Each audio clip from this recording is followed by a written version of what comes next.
We're going to have a lot of fun today, and I want to welcome everyone who's joining us for this panel on hacking extinction and technology for the planet. And I filter in, you can see that our panelists are already fast friends and becoming closer by the minute. So this should be a lot of fun. I want to introduce myself very quickly. My name is Paul Bungie. I'm the co-founder and CSO of Conservation X Labs, which I'll introduce to everyone in a little bit. But in brief, we use technology to help end the sixth mass extinction. And we're really excited. I'm really pleased to have four of the most amazing thinkers and doers out there looking at ways that we can use technology to help protect the planet and nature. I'm going to ask each of you maybe just to do a quick introduction, but we've got Shimrit Perkal-Finkel, who's the co-founder of eConcrete, Zenyatta, the Chief Innovation Officer at X Prize, Jason Holmberg, the Executive Director at WildMe, and Bonnie Lay, the Head of Global Partnerships for Microsoft's AI for Earth. Before I jump into things, and as people kind of filter in, Shimrit, give us a little background on yourself, because these four folks are incredible, and I think you all watching today are going to love hearing everything that they're. Sure. Hi, everybody. My name is Shimrit Perkal-Finkel, and I'm the co-founder and CEO of eConcrete, and we bring innovation to concrete-based infrastructures, fostering marine life when we build our shorelines and we protect our communities. My background is marine biology, and I'm based in Tel Aviv, Israel. It's great to be here. Thank you for joining us all the way from Tel Aviv, late in your night or early in your morning. 1 a.m. My good friend Zenya. Yes, I'm Zenyatta from X Prize, and at X Prize, we use the power of incentivized competitions to try to create new breakthroughs to solve some of our biggest issues on our planet. And of course, this year, 2020, was all supposed to be about the climate, and we had a brilliant portfolio lined up for climate change, and I'll be talking about some of those prizes today, but unfortunately, that got a little postponed.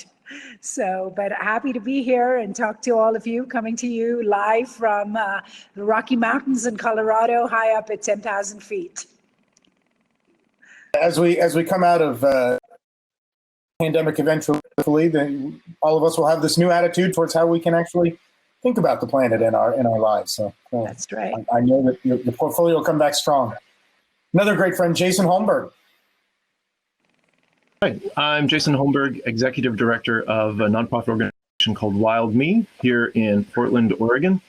We're an unusual NGO in that our staff are entirely full-stack software developers, front-end developers, machine learning experts, with really one job day-to-day, 9 to 5, and that is wildlife conservation, especially with the application of AI to help wildlife biologists across the globe census, estimate, and track population sizes, ideally to better conserve them and develop better conservation strategies.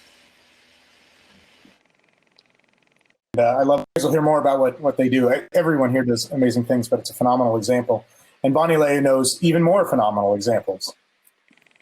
Everyone, so good to be here with all of you. My name is Bonnie Lay, and I lead the grants and strategic partnerships for Microsoft's AI for Earth program. And AI for Earth is dedicated to looking at how it is we could apply machine learning AI technology at scale to all sorts of environmental challenges that we're facing. And so lots of really cool projects we've been able to work with over the past 3 years. And I'll chat about just a couple of them with you guys today.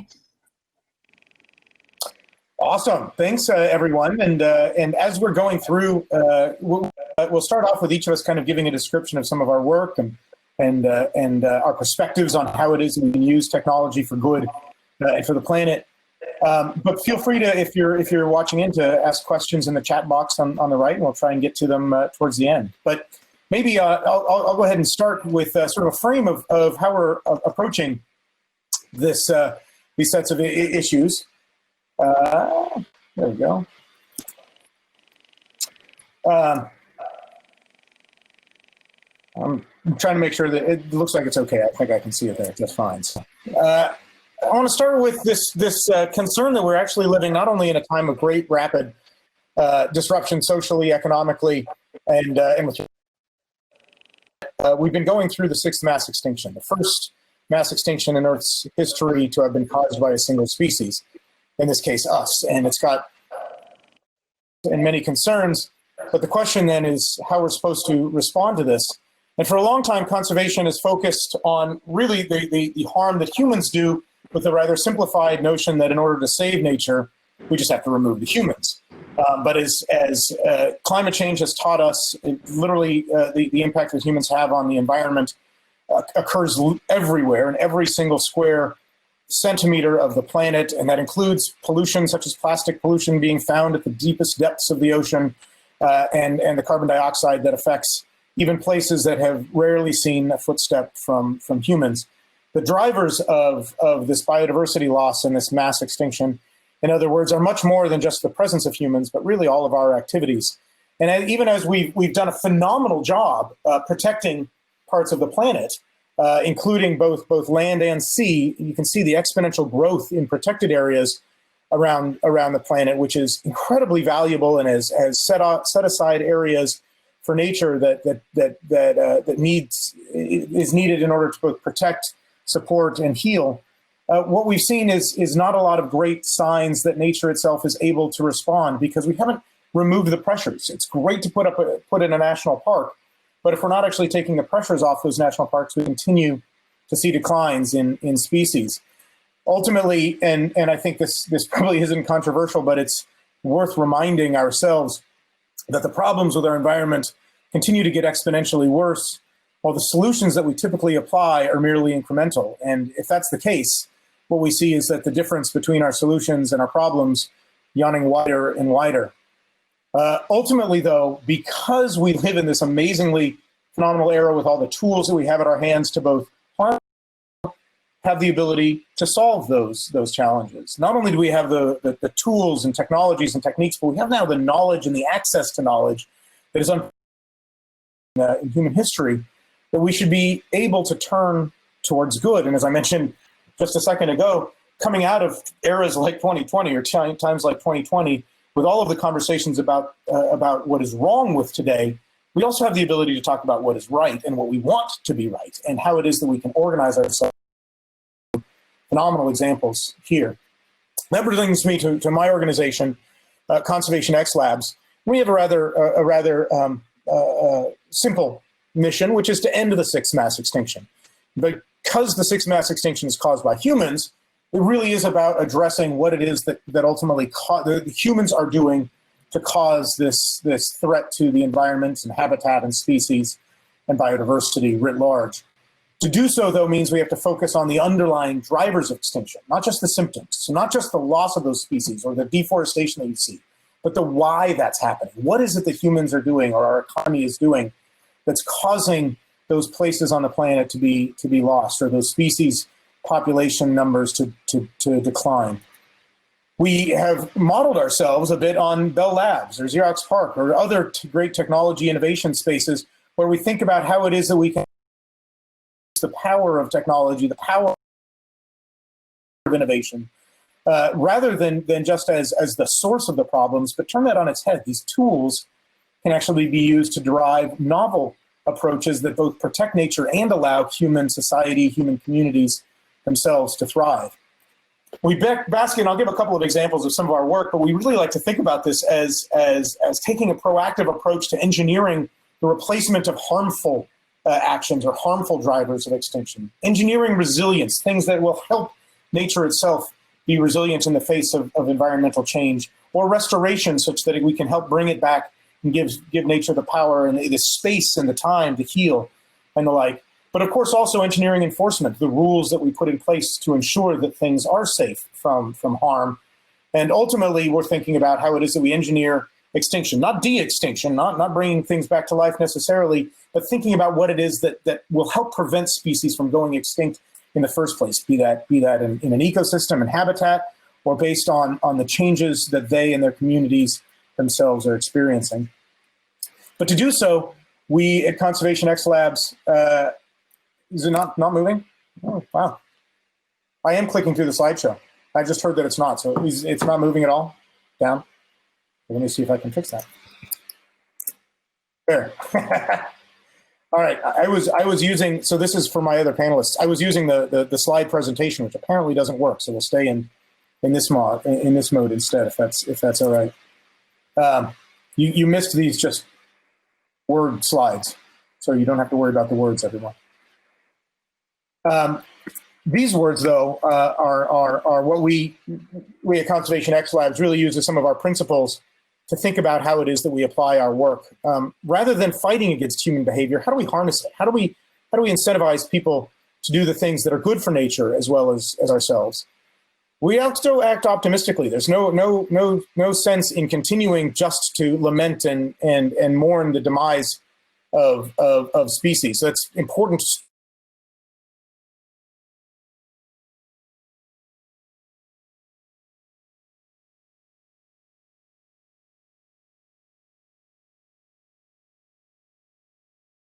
Rely on your governments to sustain things forever, but rather how do we use market economies and even things like profit motives for good to support the growth of meaningful. We also want to engage the margins and integrate all perspectives. Expertise can be a detriment to innovation and to new sites, and if we're not actually engaging both those that are close to the problems and those that may have completely out there ideas, then we're leaving possibilities on the table. And I know Zenia, my good friend, will speak to some of this thinking as well. And of course, we believe in order to meet the scale of these exponential challenges, we have to think in revolutionary ways, not merely evolutionary, not just incremental, not just a little bit better, because the problems are getting a whole lot worse. So let me give you a couple examples of our work. The first around engineering enforcement. And if you think about enforcing something like seafood supply chains, about a third of all seafood in the United States is mislabeled. This is a number that's similar in other parts of the world as well. And in the US, if you're eating red snapper, there's about a 90% chance that it's not that at all, despite the fact that red snapper is actually 12 different named species. It's labeled so very often. So there are rules on the books, and of course there are whole industries that want to sell you what they claim they are selling you to know exactly what it is.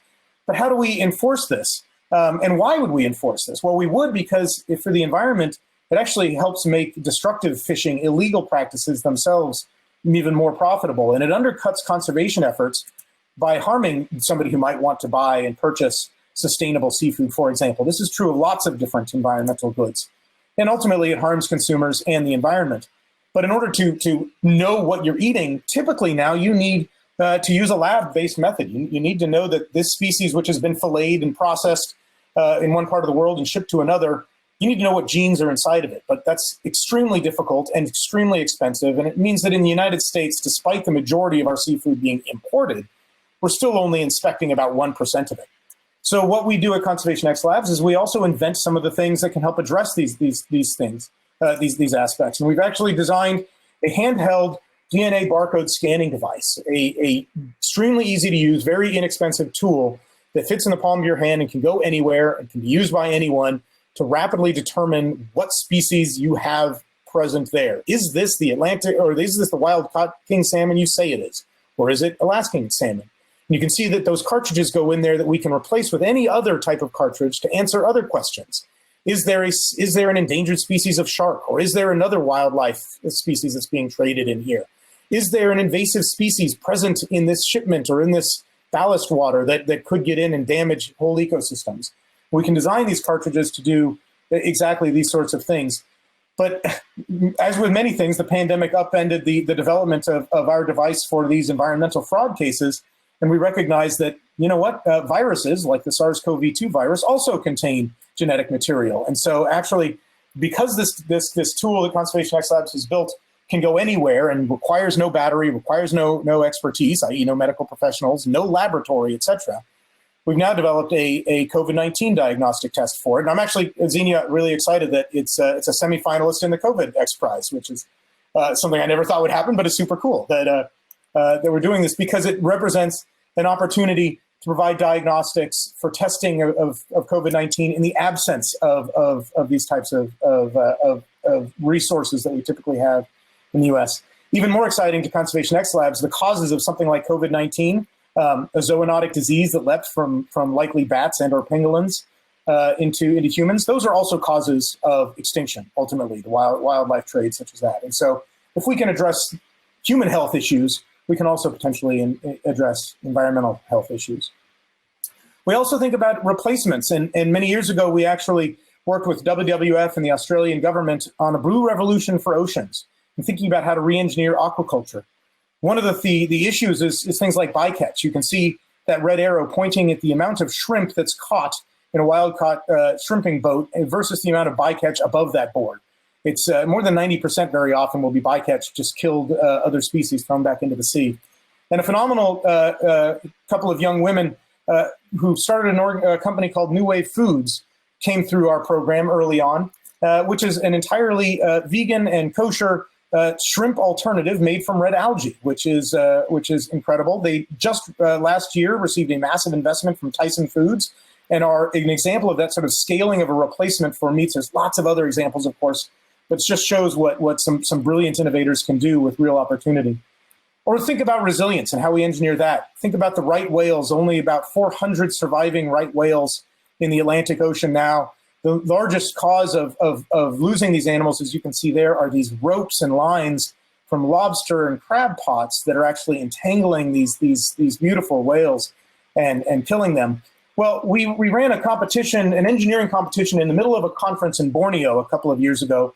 We called Make for the Planet. We asked teams to engineer and prototype out a solution to a problem such as right whale entanglements, the winner of which was this thing called Lobster Lift, which is this amazing tool that requires no lines, no ropes. And one of the head of the International Association for Animal Welfare actually called the only good solution that's yet been invented to protect right whales. And it itself now just received investment 2 weeks ago, which we think is phenomenal. Another example of how we can replace the tools that we're doing now and allow lobster fishers to actually continue growing their economy. It can actually help them make more money to do things. As you can tell, we at CXL, we love lots of ideas and lots of talent, and we have a digital makerspace that allows people to join in and come up with new ideas because we believe it's more than just technology and innovation. It's where that comes from, the new community with new disciplines, perspectives, energy, and approaches that can actually lead to some of the innovations that will help us hack extinction and ultimately protect the planet. That's a little bit about where we're coming from, and that's why I'm so excited to share with you some of these amazing people that you've already heard from.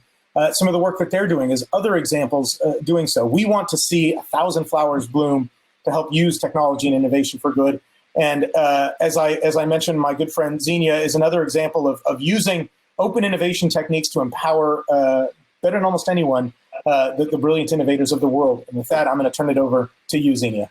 Thank you, Paul. So I've decided I'm going to skip the slideshow because it just shows up in this little box, and I know you can double click on it, but I'd rather see your faces and talk to you all. So I'm just going to talk for about 5 minutes about some of the work that X Prize is doing. Many of you know who we are.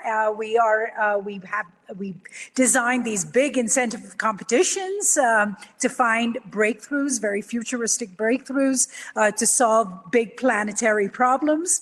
And we do this because we really believe that this isn't going to happen on its own. If you really want to democratize innovation, you have to incentivize people. You have to have them compete and win something to actually motivate them to create and spend time and sweat equity and all the rest of it to create these breakthroughs. And we also believe that there's only 3 things that really incentivize people. One of them is money, because nothing gets done without it. So we put forth these large multi-million-dollar competitions with a lot of milestone prizes, so we seed innovators and entrepreneurs along the way.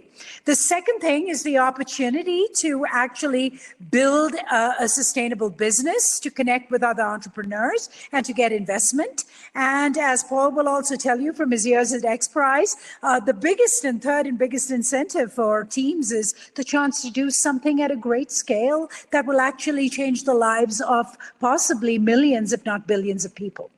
And so we put all of that together, package it together in these big competitions. And we have been focusing a lot on our planet.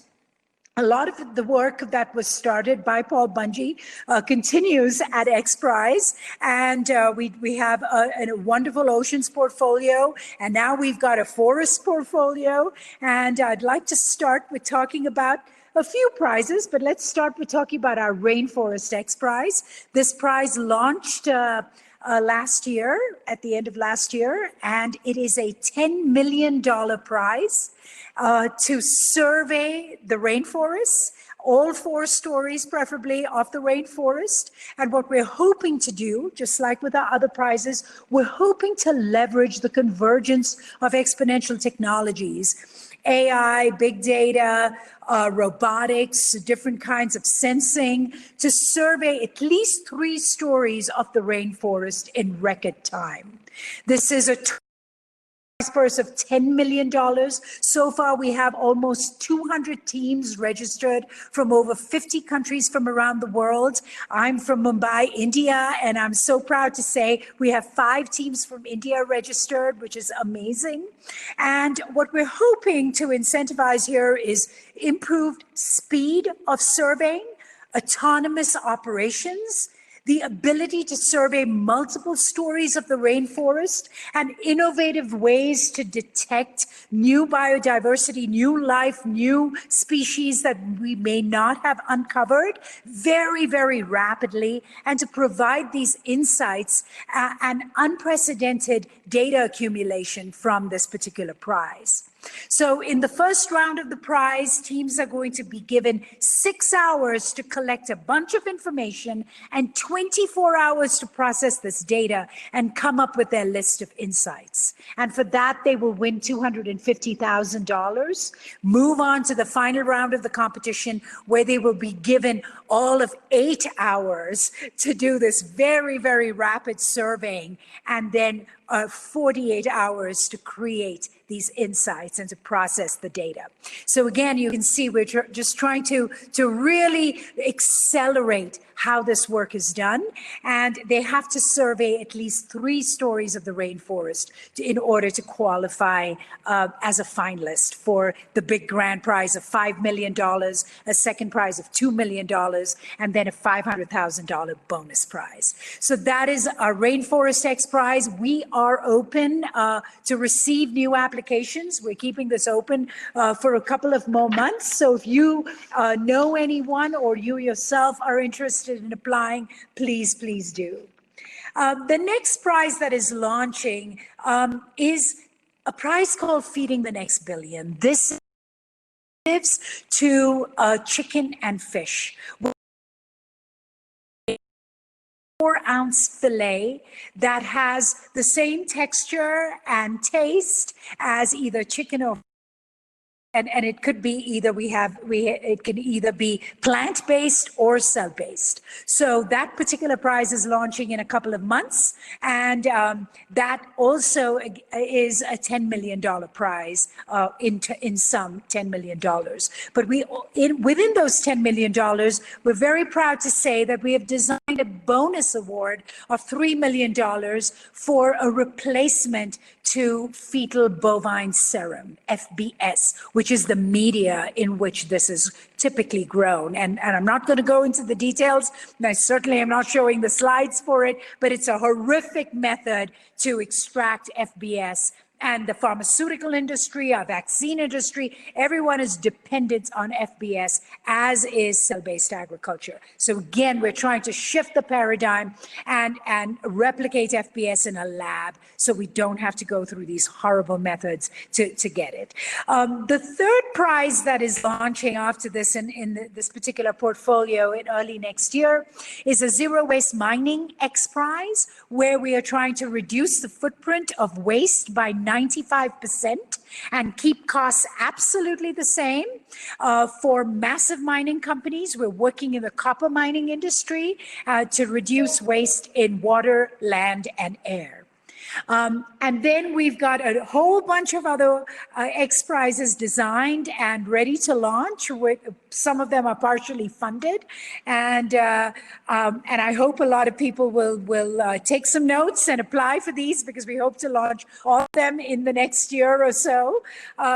The one that is my favorite, I'm a big scuba diver, and my favorite is our Coral Reef Restoration X Prize, where within 2 years, teams will have to restore 2 kilometers of reef with at least 2 species of coral.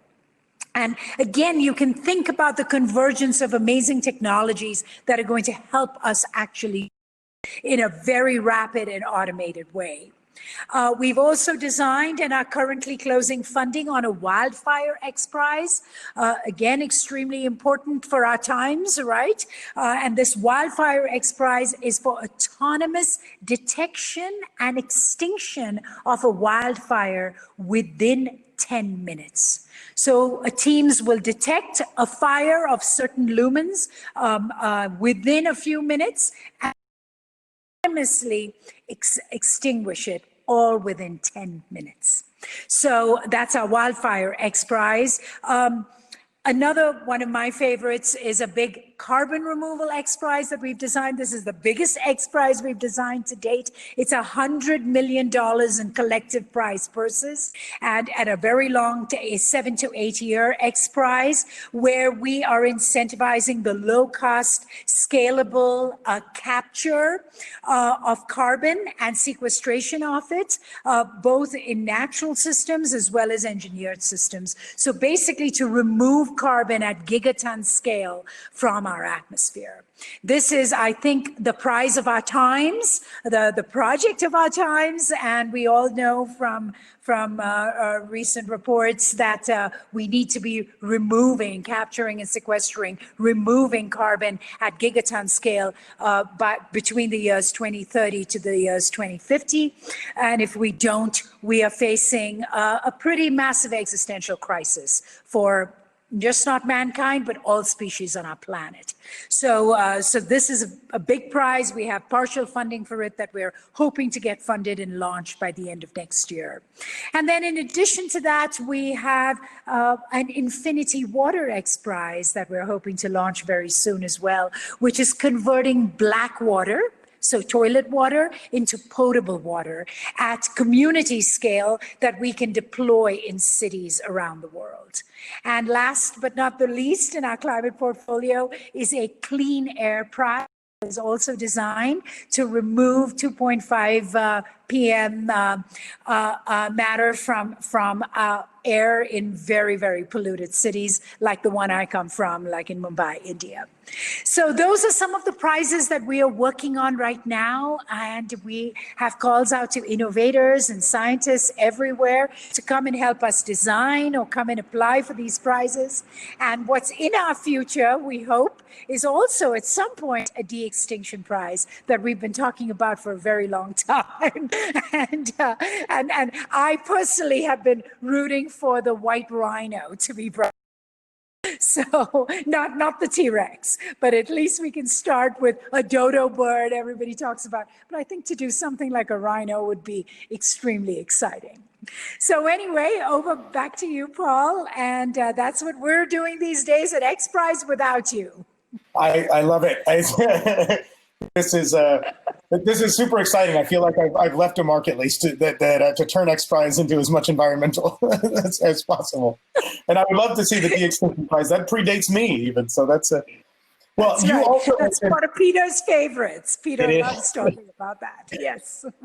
You mentioned a couple of things that are a fantastic transition to Dr. Shimrit Pirkko-Finkel, who is not only working on e-concrete that actually can help pull down carbon dioxide and prevents in massive ways material humans produce ourselves on Earth, but also is a biologist, and as you described, have one of our favorite ecosystems, of course. I'm going to turn it on over to you, Shimrit, to share with us the amazing work that you and your team have been building. Thank you so much. Can you see my presentation? Excellent. Hoping you are.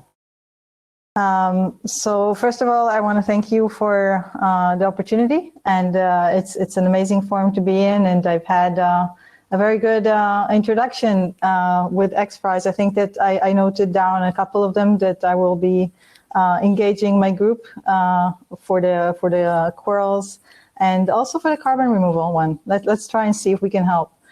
So that's me, that picture. I'm a diver. I've been exploring numerous marine environments across, I think, 30 different countries over the past 20 years, seeing beautiful things, but also seeing a lot of devastation, unfortunately, to a lot of the reefs. And we've talked about places like Indonesia and how they looked 20 years ago and how they look now. Hopefully there's still some hope, and e-concrete is going to be a part of the solution. There's no escape from the fact that people reside along the coastline, and that creates a lot of stress on natural ecosystems. And in many cases, those ecosystems have been completely transformed into cities, for example, or mega cities like New York.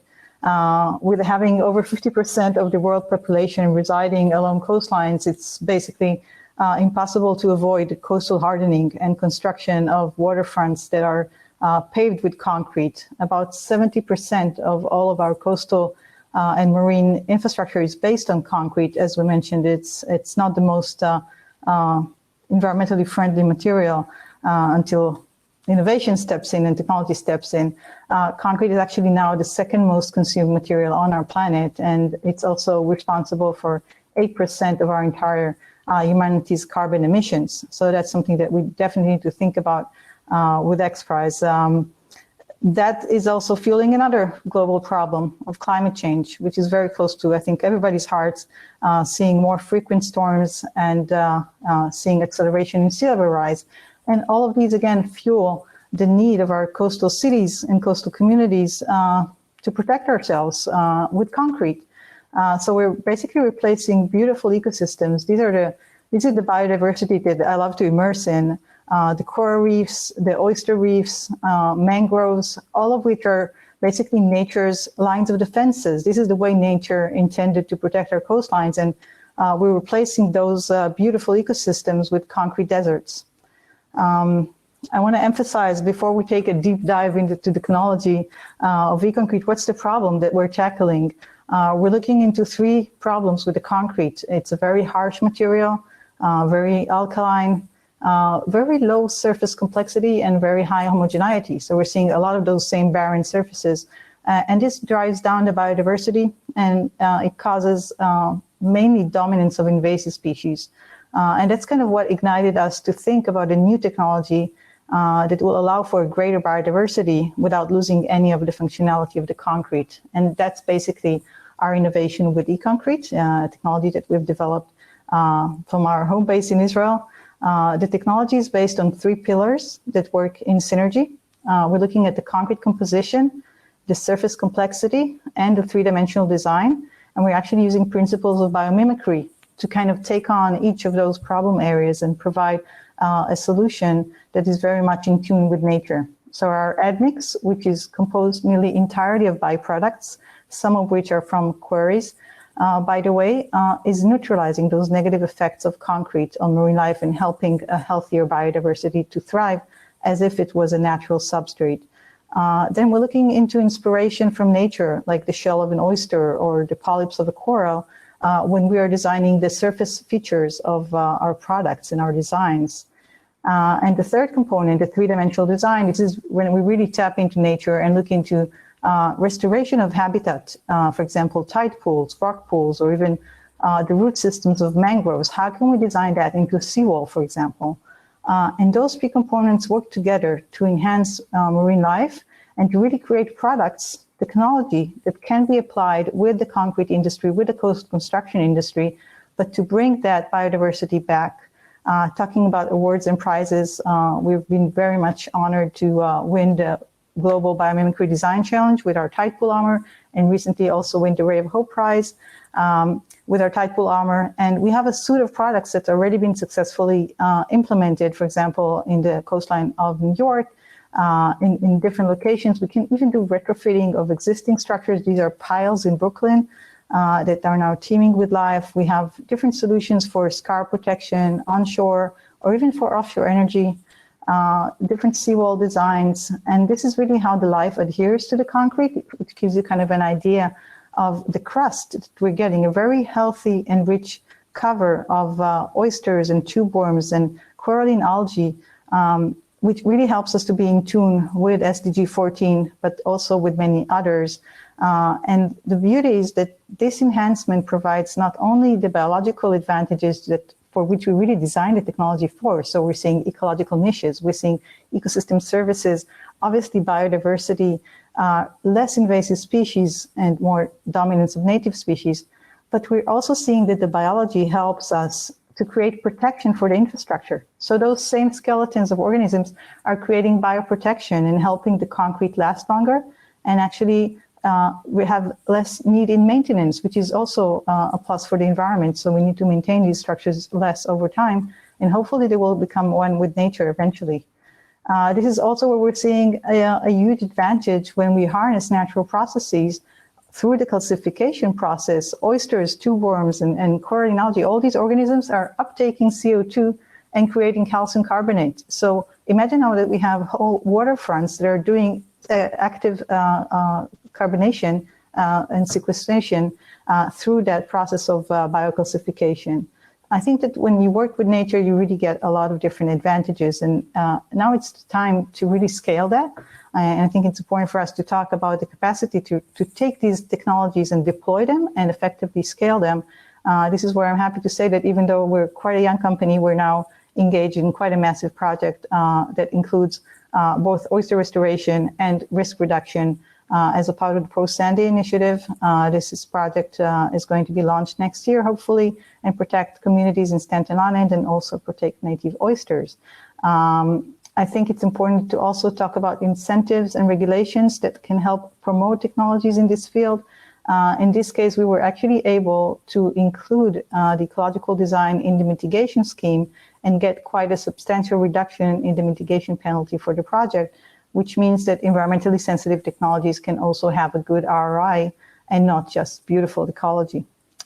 At the moment, we have about 30 different locations with our technologies in 6 seas and 8 countries, working with different port authorities and different stakeholders. And we have really taken a lot of time and effort to measure our impact, which I think is crucial. And these are kind of some of the trends that we're seeing. We're seeing double the biodiversity compared to regular concrete structures. We're seeing double the species richness, a much stronger carbon sink, better water quality and habitat creation, and less invasive species. And really, hopefully, this type of win-win solution will be able to help any coastline and coastal community that needs us. So that's my angle, and I'll be happy to continue the discussion later on. Is fantastic, Shamit, and I think a phenomenal example of both, bioinspiration and biomimicry, but also how you can use kind of these advanced technologies to achieve multiple goods, which is exactly what we should be doing, right? It's not just about concrete, but also coastal protection and habitat, et cetera, et cetera.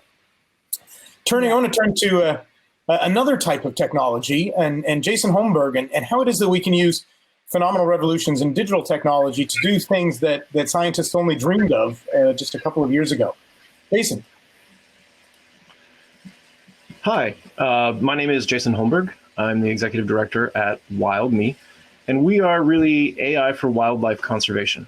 We are a unique set of technologists, software developers, and machine learning experts.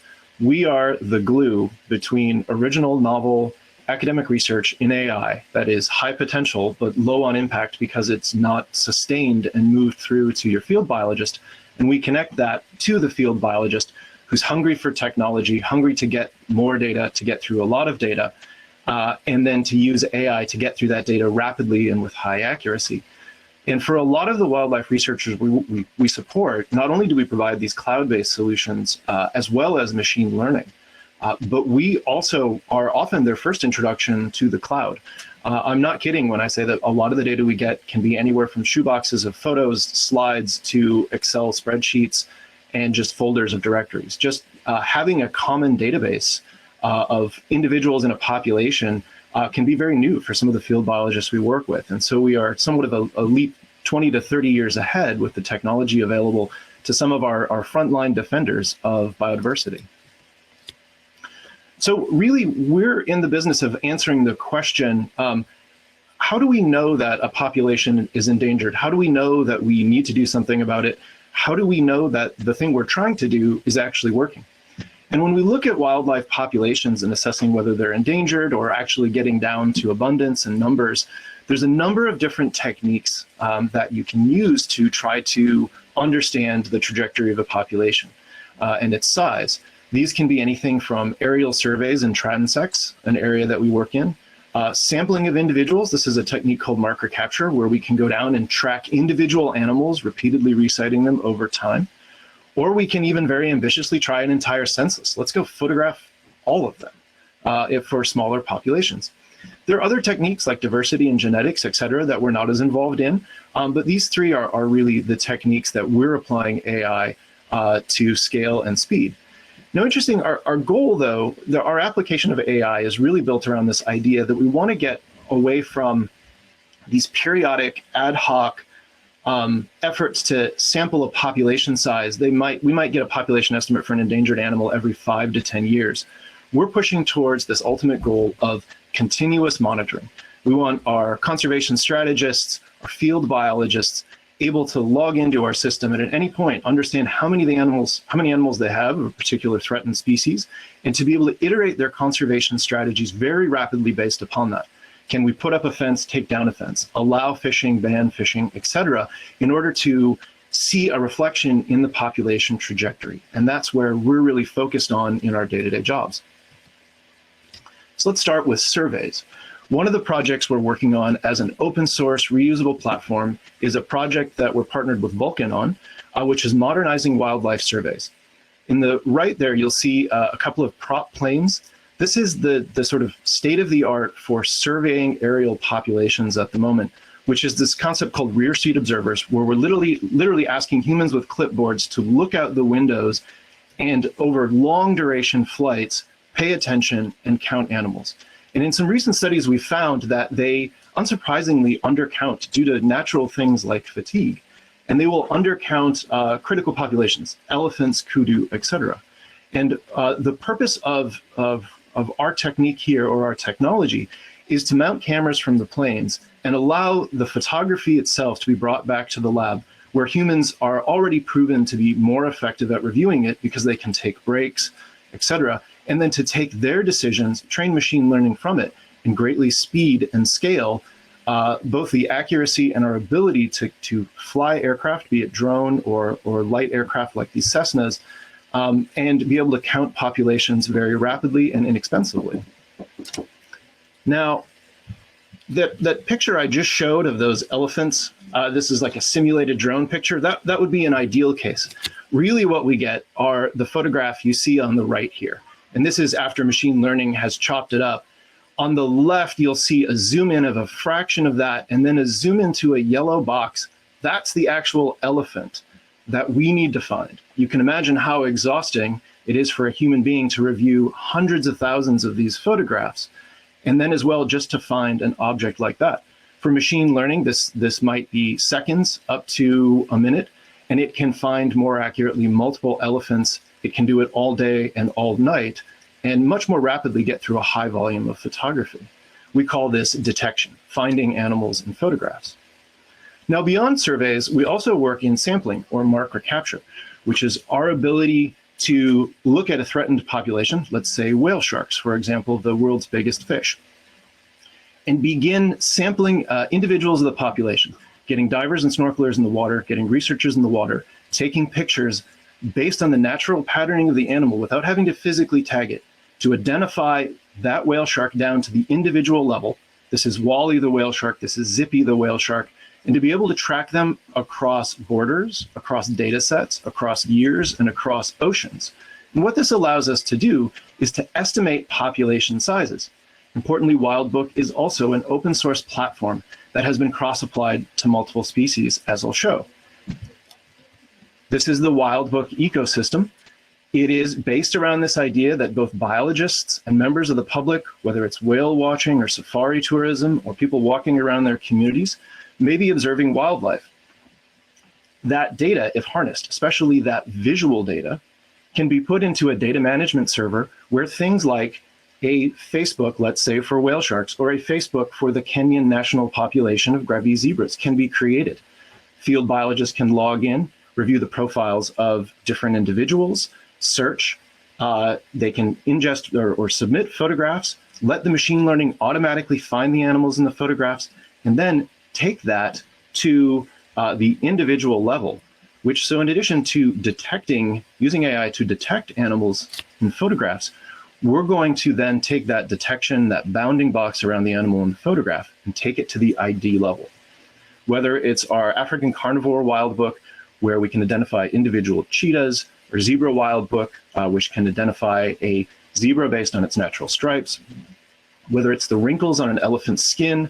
On the right, you'll see the natural patterning on a snow leopard, which we're working with the Wildlife Conservation Society, WCS, on, whether it's the spots on a whale shark or the trailing edge on a humpback fluke. These are all identifiers of uniqueness. And we're going to take the AI all the way down to the level of being able to take a high volume of photography, find the animals in the images, and then tell us which animals are there. Now, here you're really seeing sort of the ideal cases where there's one animal and it's not ambiguous who we're seeing, it's just that one animal. But in the real world, for example, in our African carnivore wild book, where we're tracking wild dog populations across southern Africa, we get photographs like this at multiple poses, multiple animals overlapping each other. And some of these animals are identifiable and some are not. And our ML has to know when to try and when not to estimate the pose of the animal. Is it the left or the right? And which other poses of other animals should we try to send to machine learning in order to identify the individual?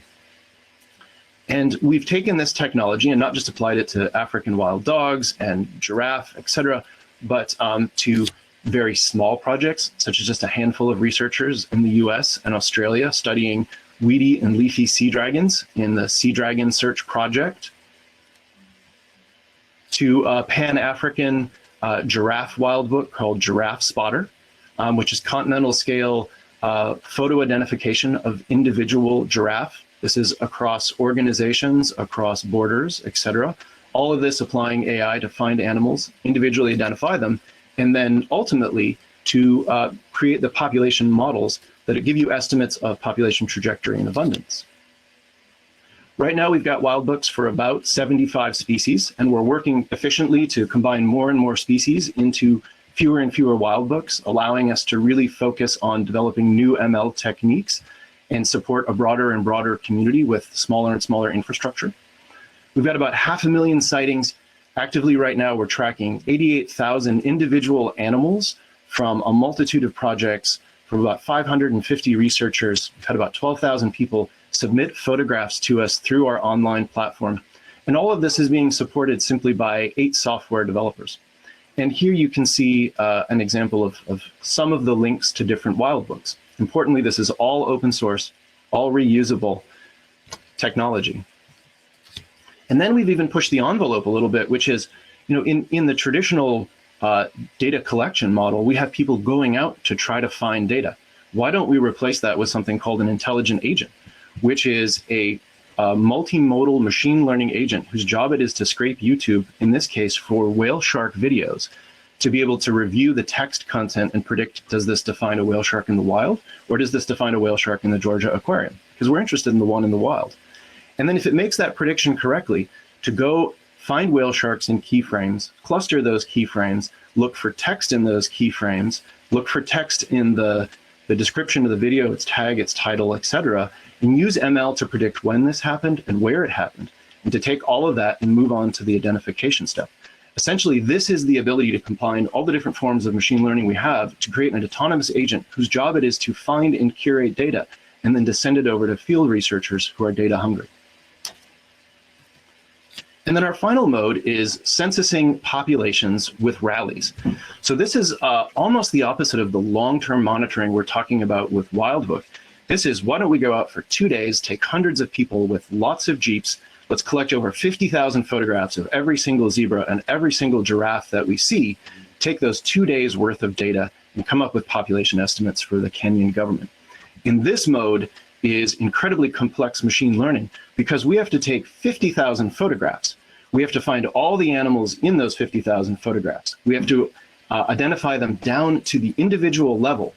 And then we have to track those individuals from one photograph across all 49,999 other photographs and create a 2-day population history at the end of this, coming out with a population estimate in 2016, 2018, and soon 2020 that we then hand to the Kenyan government to say, every 2 years, this is how many animals you currently have, and this population estimate is increasing or decreasing. But really, we're capturing most of the population at this point with this census and applying just very high volume AI to get through data without human review. And ultimately at WildMe, we're very focused on wildlife conservation, especially how AI can work in these three different modes: aerial surveys, sampling populations to create estimates, and censusing. But the important part of the lesson that we've learned about what we are is we are the engineers that are needed to link your field practitioners and your academics who are coming up with those amazing new techniques. We are the scalability and support that allows those new technologies, especially in machine learning, to be broadly used, broadly supported, explained, and to maximize their impact. And really, we believe that our conservation strategies as they exist today are really lacking in data and need to be iterated faster. We don't want population estimates every 5 to 10 years. If we're losing 40% of a population every 2 or 3 years, that's just too late. We need population strategies to iterate continuously. And missing from that picture, that iteration, are the engineers and technologists such as us that have this long-term relentless focus on maximizing the benefit of the technology we have or new developments in technology, learning from that experience and iterating those solutions year after year to apply to more species and to produce population estimates faster, giving us that fine-grained ability to react to a failed conservation strategy or to reward and accelerate a conservation strategy that is improving population numbers for some of these endangered animals. And so that's the vision and the mission of the engineers at WildMe. Thank you so much, Jason. I'm such a huge admirer, and as I know our next speaker, Bonnie, is as well. And we kicked off with X Prize and how they incentivize amazing new things. Microsoft, and in particular your work, Bonnie, with AI for Earth, has been recognizing and helped stand up and scale remarkable projects as well. And I can't wait for you to tell us about more of them. Absolutely. Thanks so much, Paul. And I'm so excited to be chatting with all of you here today. And so my background, I actually do not come from a long background in technology, even though I work for Microsoft now. I actually used to be a conservation biologist. Here's a picture when I was working on getting the marine conservation program started for the Wildlife Conservation Society in Myanmar. And I think it's a lot of my experience working directly in the field and encountering situations such as you see in this picture here, where we came upon one of the largest catches of vulnerable eagle rays. And again, our program was looking at how we could cut down on illegal fishing catches of endangered shark and ray populations. But based off of the data that we're able to collect, and by the time we were able to analyze it, we came upon this when the animals were already killed and were being dried and being prepared for sale. And when sort of working in these with these tools and in these conditions, I got to thinking a lot about, well, if we really want to be able to match the mounting challenges that we're facing with loss of biodiversity and the feeling like the exponential losses that we're seeing, we really need to be equipping our conservationists with tools that are innovating and developing at a rate that is also exponential. And that's really what brought me to thinking about the application of technology to these issues, and brought me to Microsoft and brought me to the AI for Earth program, which was founded about 3 years ago at this point. And it's completely focused at looking at how can we bring those innovations happening in machine learning, happening in AI, occurring at cloud scale, and applying them to the very large data sets that we see when we're looking at environmental science and monitoring. And we've been incredibly excited over the years we've been working now to look at how we could support projects that are working exactly at this intersection.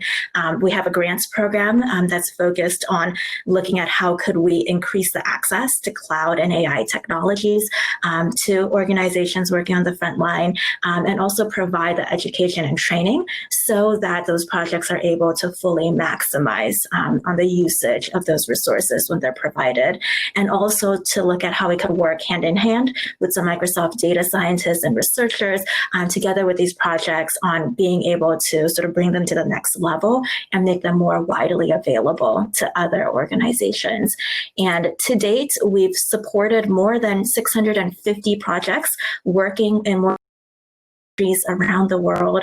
And you could imagine I could be sitting here and talking at length about all of these great projects that we're working with.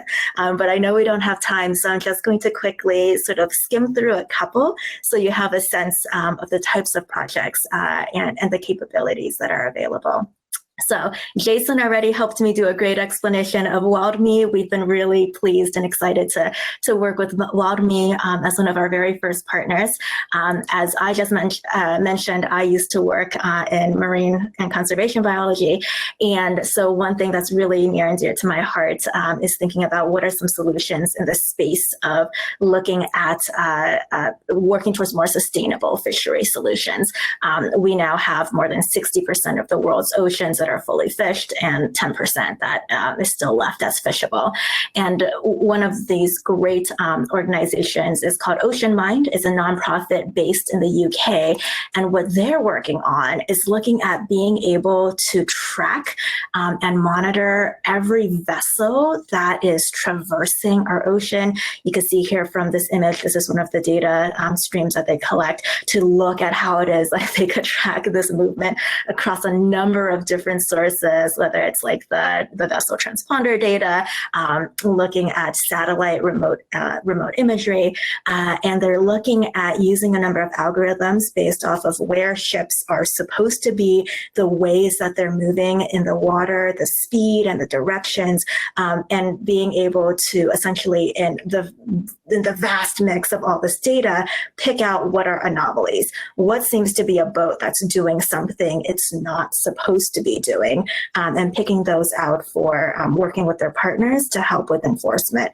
And so they've worked together with the governments of Costa Rica and Thailand and a number of others, as well as with corporate partners such as Costco, who's working on doing sustainable seafood tracing and sourcing throughout its supply chains, and wants to be able to have better verification that that its sources it uses really are coming from sustainable fishing vessels.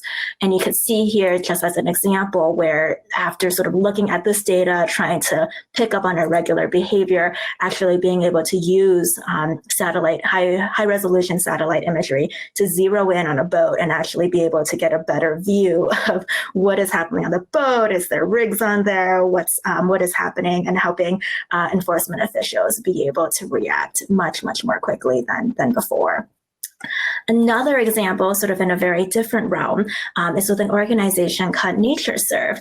And I think Jason did a great overview for you about some of the huge losses that we're facing by biodiversity and how important it is for us to have a better understanding of where species are occurring and where individuals are. NatureServe works in a complementary way where they're actually looking at being able to help folks make decisions on where it is most important to conserve land, where species are distributed, which species are most at risk, which ones have the most restricted ranges that are left as still suitable for suitable habitat for them. And they've worked on using AI technology to be able to update this map. This is a 2008 version of the map where you can see lots of missing data. It's not necessarily quite as granular, but the red hot spots is where you're supposed to be focusing your conservation efforts. And in 2020, they were able to update this map using more than 2 terabytes of data, 200 layers of different environmental information to get to this much more granular approach and be able to provide much better base data to help people who are looking at where do we need to prioritize our conservation efforts. So I know I'm already running over time. So those are just 2 really quick examples to give you an idea of what we're working with for AI for Earth. And I'll just mention that we're moving now away from just working on project by project, which we again see as incredibly impactful, but we're really looking at how can we better help scale innovation, not for each project that we're able to partner with, but for the environmental field as a whole overall. And so we announced in April, we are building a planetary computer which is going to be one central platform with all the key environmental data sets, key algorithmic capabilities, and full applications, so that anyone, even if you don't have AI capabilities yourself and don't code yourself, would be able to log onto the planetary computer, pull in your own data, focus your analyses on areas that you care about, and be able to plug into this technological capability for your work. And so if you guys are interested in our grants, interested in using our planetary computer when it's available, do get in touch. We're super excited about these next steps and how we could better scale for impact. Thank you so much, Bonnie. And I want to thank every single one of you. Time. Amazing stuff. I'm psyched. I hope everyone who joined us today really enjoyed that as well. Please do get in touch with any of the panelists. We are all five excited to hear from you and work with as many people as possible. And thanks again to you, Xenia and Shimrit and Jason and Bonnie, for your brilliance and all of the hard work that you do helping to protect our planet and inspire others to do the same. Thanks, everyone.